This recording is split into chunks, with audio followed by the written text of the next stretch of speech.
ये क्या?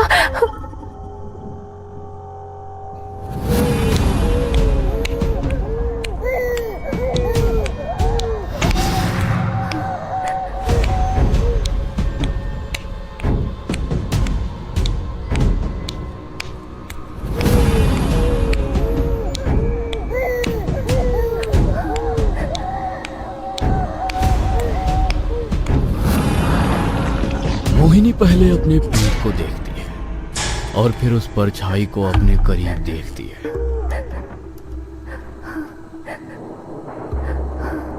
मोहिनी को कोई ऊपर देख रही होती है। मोहिनी खूब चिल्लाने की कोशिश करती है पर उसके गले से एक स्वर भी नहीं निकलता। उसके कानों में सिर्फ उस परछाई की हंसी गूंज रही होती है। मोहिनी, मोहिनी क्या हुआ? मोहिनी उठो, मोहिनी उठो, मोहिनी,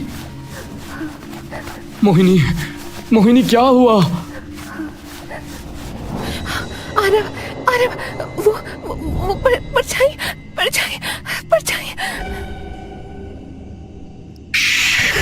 पहले तो शांत हो जाओ, शांत हो जाओ, कोई नहीं। आरव मोहिनी को अपनी सीने से लगा लेता है। मोहिनी का पूरा चेहरा पसीने से तरबतर और एकदम लाल हो चुका होता है।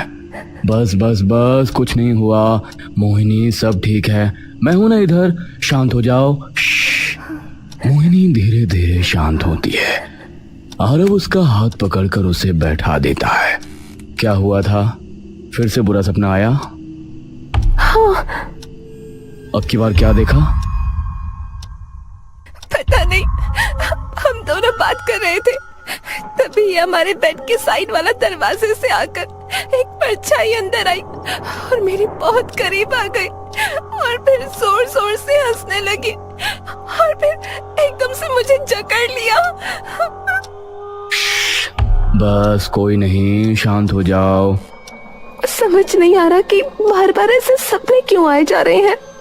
तुम अपनी माँ से बात कर लो एक बार, शायद उनके पास कोई उपाय हो। ठीक है, कल करती हूँ माँ से बात। अगला दिन होते ही मोहिनी अपनी माँ को फोन कर देती है। हेलो। हाँ माँ। हेलो। अरे बिटिया, आवाज नहीं आ रही। हेलो माँ। हाँ हाँ, अब आ रही है। कैसी हो बिटिया? ठीक हो माँ, तुम बताओ कैसी हो? अरे मैं तो बस इंतजार में हूँ कि कब तू नानी बनाए मुझे। बस थोड़ा सा इंतजार और कर लो माँ, फिर खूब खिलाना अपने नाती या नातिन को। हाँ हाँ। अच्छा माँ, एक बात पूछनी थी तुमसे। हाँ बता। पता नहीं माँ, आजकल रोज रात को ना बड़े अजीब अजीब सपने आ रहे हैं। अच्छा, क्या दिखता है? मतलब कि कभी कोई बुढ़िया दिखने लगती है, कल एक परछाई अंदर आई और मेरे बहुत करीब आ गई।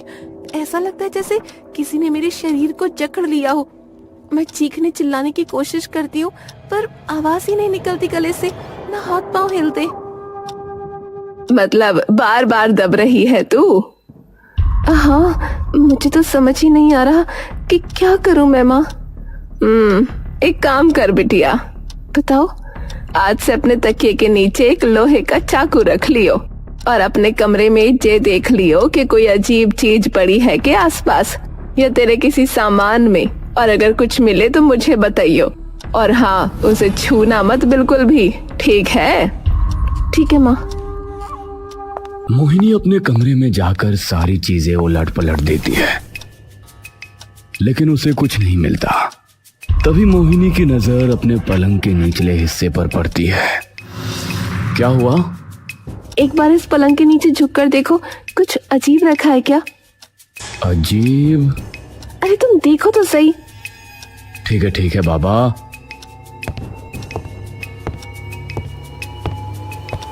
आरव पलंग के नीचे झुककर देखने लगता है। कुछ रखा तो है टॉर्च पकड़ाना एक बार। मोहिनी उसे टॉर्च दे देती है। आरब जैसे ही वो टॉर्च लगाता है, उसे कुछ मुर्गी के पंख एक काले कपड़े से बंधे दिखते हैं। मुर्गी के पंख? छूना मत उन्हें। आरब एकदम से डर के उठ जाता है। क्या हुआ? मैं माँ को फोन करके आती हूँ, तुम कुछ मत करना। मोहिनी जाकर अपनी माँ को फोन लगाती है और सारी बात बताती है। उसे छूना ना बिल्कुल भी, बस अपनी एक मुट्ठी में नमक भर लियो और उसे झाड़ू से बाहर निकाल दे घर से, और पूरे कमरे पे फिर गंगा जल छिड़क देना। हाँ, पर ये है क्या माँ? तेरे ऊपर टोटका कर रखा है किसी ने, इसीलिए ऐसे सपने आए जा रहे थे। पर मेरे ऊपर टोटका कौन करेगा? अरे घर कुनबे में बहुत से लोग हुए बिटिया, पर क्या पता तुम्हारे पीछे कोई आ गया हो तो उसे बाहर फेंका, और आज से लोहे का चाकू तकिए के नीचे रख के सोया करियो। ठीक है माँ। कुछ महीनों तक सब कुछ ठीक ठाक चलता है। 3 महीने बाद मोहिनी एक लड़की को जन्म देती है। नाम क्या रखें इसका? मैंने सोचा था एक नाम, अब बताऊं? बताओ। आस्था। नाम सुनते ही मोहिनी मुस्कुराने लगती है। प्यारा नाम है।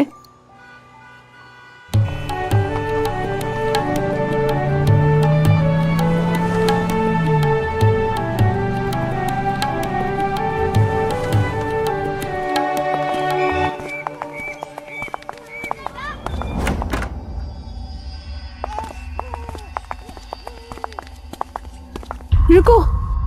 मोहिनी की नजर तभी सीढ़ियों पर पड़ती है।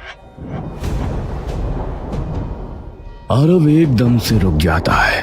मोहिनी की भनभीनी आंखें एकटक बस सीढ़ी की ओर जमी हुई होती हैं। सीढ़ियों पे बने उन निशानों को देखकर आरव की आंखों के सामने की दुनिया मानो घूमने लगती है। आरव चकरा के पीछे की ओर गिरने लगता है। आरव, संभालो खुद को। आरव एक झटके से होश में आ जाता है और खुद को संभालता है।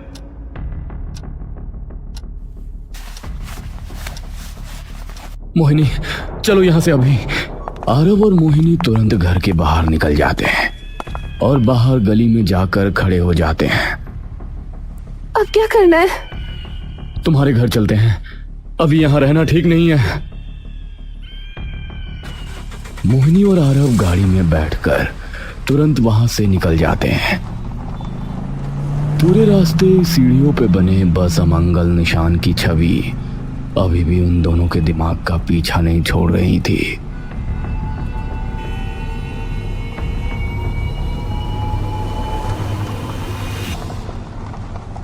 कौन मनहूस है ये?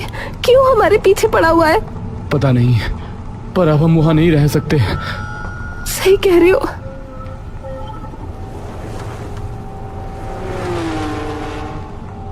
आरव और मोहिनी घर पहुंचते ही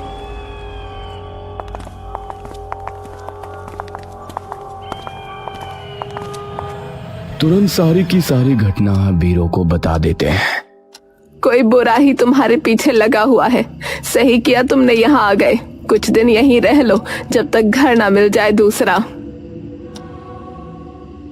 कुछ दिनों बाद ही मोहिनी और आरव अपना सारा सामान अपने घर में ले आते हैं और फिर अपने पुराने घर को मुड़ के भी नहीं देखते। आस्था भी अब देखते ही देखते धीरे धीरे बड़ी होने लगती है। अब घर में सिर्फ आरव, मोहिनी और आस्था रह रहे होते हैं और खाना बनाने और साफ सफाई करने के लिए बस उनकी एक पुरानी काम वाली सिमरन, जो सुबह आती और रात तक चली जाती। आस्था। हाँ मम्मी। ओहो, 2 मिनट के लिए टीवी से नजर भी हटा लिया करो कभी। हाँ हाँ ना, आप बोलो तो सही। मैं और पापा कुछ देर के लिए तुम्हारे चाचू के घर जा रहे हैं किसी काम से, तो दीदी यही है तुम्हारे पास। अगर भूख लगे तो उन्हें बता देना, वो खाना बना देंगी। ठीक है? ठीक है मम्मी। ये नहीं सुधरेगी। सिमी, ध्यान रखना इसका। कोई नहीं दीदी, आप बेफिक्र होकर जाओ, मैं अपने आप संभाल लूंगी। आरव चलो ना, लेट हो रहा है। आया। आरव और मोहिनी आस्था को घर छोड़कर निकल जाते हैं। आस्था चुपचाप बैठी टीवी देख रही होती है कि तभी आसपास की सभी लाइटें बंद हो जाती हैं। आस्था एकदम से पलटकर पीछे देखती है, पर पीछे बिल्कुल अंधेरा। आस्था वापस टीवी की ओर अपनी नजरें घुमाती है। टीवी के सामने सिमरन चुपचाप खड़ी अपनी नजरों से आस्था को घूर रही होती है। सिमरन बिना एक बार भी पीछे देखे टीवी बंद कर देती है। उसकी बेचैन सी आंखें लगातार आस्था के मासूम चेहरे को बिना एक पल के लिए भी हिले निहार रही होती है। सिमरन की आंखों में देखते ही मानो आस्था के पेट में किसी अनकही दहशत की झुरझुरी से उठ पड़ती है, जैसे कोई भुताहा एहसास उसे भीतर से कुरेद रहा हो और पीछे की ओर खिसकने की कोशिश करने लगती है। क्या हुआ दीदी? इसी बीच सिमरन धीरे धीरे उसकी ओर बढ़ते जा रही होती है। जैसे जैसे उसके कदम आस्था की ओर बढ़ते जाते हैं, आस्था की सांसें उसके सूखे हलक में और अटकने लगती है। उसकी आंखें डगमगाने लगती हैं, मानो उसका होश किसी गहरी खाई में गिर रहा हो। चलो खाना खाने। पर मुझे भूख नहीं लगी। उठो। पर मुझे भूख नहीं है। मैंने कहा चलो अभी, फिर से नहीं बोलूंगी। आस्था का शरीर डर से एकदम ठंडा पड़ जाता है। आस्था चुपचाप सिमरन के पीछे चल पड़ती है। अब आस्था का कोमल मन इस सारी घटना को समझने में बार बार असफल होता जा रहा था। सिमरन उसे अपने साथ ले जाकर एक कुमकुम और हल्दी से बने गोल घेरे के बीचों बीच बिठा देती है, जिसके अंदर काली स्याही से एक त्रिकोण का आकार बना हुआ है। सिमरन उसके चारों तरफ 4 मोमबत्तियां जला देती है। आस्था का कंठ अब अपनी हिम्मत धीरे धीरे तोड़ देता है और उसके गले से उसकी रुलाई की आवाज बाहर निकल पड़ती है। एकदम चुप चुप। सिमरन की आंखों में मानो किसी विचित्र प्रकार का आतंक अचानक उतर चुका था। सिमरन कुछ कुमकुम लेती है और उस पे कोई मंत्र फूंकती है और एक लाल कपड़ा खोलकर उस कुमकुम को उसके अंदर रख देती है। मेरी तरफ देखती रहो, बस मेरी ओर। एकदम चुप। आस्था अपनी मासूम निगाहों से अपने आंसुओं को अपने कोमल मन में दबाए चुपचाप वहीं बैठी रहती है। पापा वापस आ जाओ, बचाओ मुझे पापा, आप कहाँ हो? सिमरन तभी थोड़ा कुमकुम आस्था के चेहरे पे झटक देती है और तभी सिमरन अपने सूट की जेब से अखबार में बंधा एक लड्डू निकालती है। खाओ इसे। मैं नहीं खाऊंगी। कि तभी उसे गाड़ी के आने की आवाज सुनाई देती है और वो वहां से तभी उठकर फरार हो जाती है। आस्था इतना ज्यादा घबरा जाती है कि उसका मासूम दिमाग उस सदमे को झेल ही नहीं पाता। उसकी सांसें तेज होती जाती हैं, सीने में धड़कन धक धक करके गूंजने लगती है, निगाहें धुंधली पड़ने लगती हैं और वो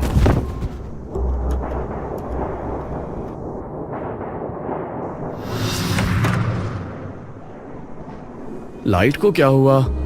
बंद क्यों है? अभी तो आस्था के सोने का टाइम भी नहीं हुआ।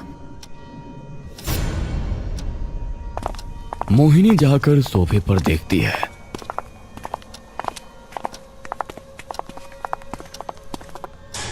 लेकिन वहां कोई नहीं होता। आस्था, सिमरन। कोई आवाज नहीं आती, एकदम सन्नाटा। आरव मोहिनी की ओर देखता है। इतना शांत कैसे है सब कुछ? मोहिनी एकदम से आस्था के कमरे की ओर दौड़ती है, लेकिन कमरा एकदम खाली होता है। आस्था, मोहिनी का मन अब धीरे धीरे बेचैन होने लगता है। तभी आरव के चिल्लाने की आवाज उसके कानों में पड़ती है। मोहिनी, मोहिनी! मोहिनी के दिल की धड़कन अब बेकाबू होने लगती है। मोहिनी अपनी सुध-बुध भूलकर सीधा आरव के पास पहुंच जाती है और जैसे ही उसकी नजर आस्था के शरीर पर पड़ती है तो उसकी रूह कांप उठती है। ये किसने? मोहिनी एकदम से आस्था की ओर भागती है और उठाकर उसका सिर अपनी गोद में रख लेती है। मोहिनी जैसे ही आस्था के चेहरे पे लगा वो कुमकुम देखती है, उसका दिमाग मानो अपना सारा आपा वहीं खो देता है। आस्था, उठ ना बेटा, उठ ना, मेरी प्यारी बेटी है ना तू, प्लीज उठ जाना बेटा। आस्था, उठ ना। तभी आरव आकर मोहिनी को संभालने लगता है। मोहिनी, संभालो खुद को, पहले इसे अंदर लेकर चलते हैं और इसका मुंह पोंछते हैं। मोहिनी एक गीले तौलिए से उसके मुंह पे लगा कुमकुम साफ करती है। मोहिनी आस्था को देखकर बिलख बिलख कर रोने लगती है। आस्था की ऐसी हालत देखकर आरव भी अपनी आंखों को नम होने से नहीं रोक पाता। मुझे लगा था वहां से आने के बाद फिर से नहीं होगा, पर ये घिनौनी घटिया चीज मेरी बेटी का पीछा क्यों नहीं छोड़ रही? कौन है आखिर ये? चाहती क्या है मेरी इस मासूम सी बच्ची से?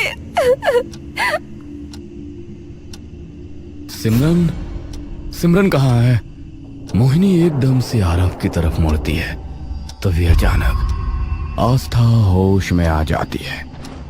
उसका शरीर बुरी तरह कांपने लगता है। उसके दिल की धड़कनें इतनी तेज हो जाती हैं मानो उसकी छाती से उसका दिल बाहर आने वाला हो। पापा, बचाओ पापा, बचाओ! मोहिनी उसे अपनी बाहों में समेट लेती है। कोई कुछ नहीं कहेगा, मैं हूं ना यहाँ, कोई कुछ नहीं कहेगा, पापा है ना, शांत हो जाओ। आस्था जैसे ही अपनी माँ का चेहरा देखती है वो तभी फूट फूट कर रो पड़ती है। आस्था, बाबू क्या हुआ? बताओ ना मम्मा को। बचाओ, बचाओ, वो फिर आ जाएगी, बचाओ! कौन आ जाएगा बेटा? कोई नहीं है यहाँ ना, वो फिर से आ जाएगी।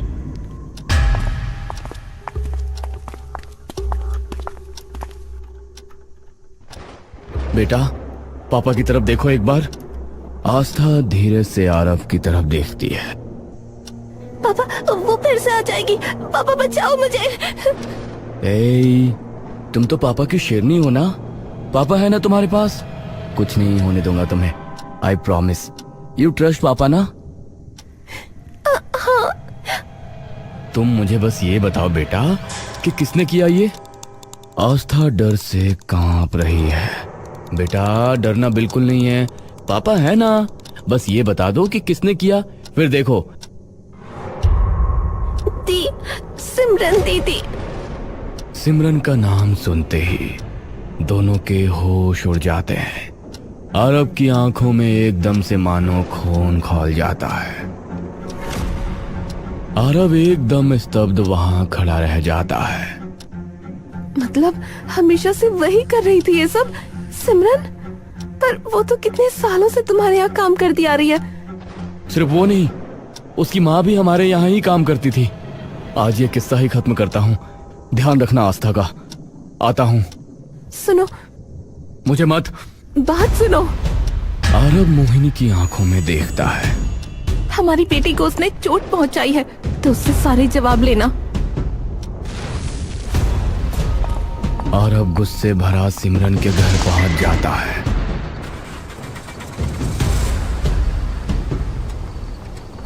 आरव गुस्से से अंगार हुआ हर भीड़ी गली पार करता हुआ सिमरन के घर के सामने जा खड़ा होता है।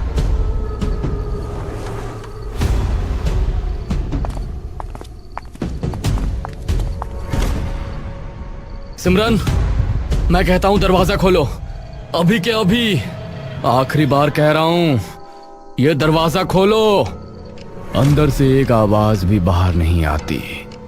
आरव थोड़ा सा पीछे होता है और भागकर सीधा दरवाजे पर जोर से लात मारता है, पर दरवाजा फिर भी नहीं खुलता। आरब दरवाजे पे खूब लातें मारता है, पर दरवाजा फिर भी नहीं खुलता। अब आरब के गुस्से का पारा और भी ऊपर चढ़ते जाता है। आरब अब थोड़ा और पीछे होता है और दरवाजे की तरफ पूरा जोर लगाकर दौड़ने लगता है और सीधा जाकर अपना कंधा दरवाजे पे दे मारता है।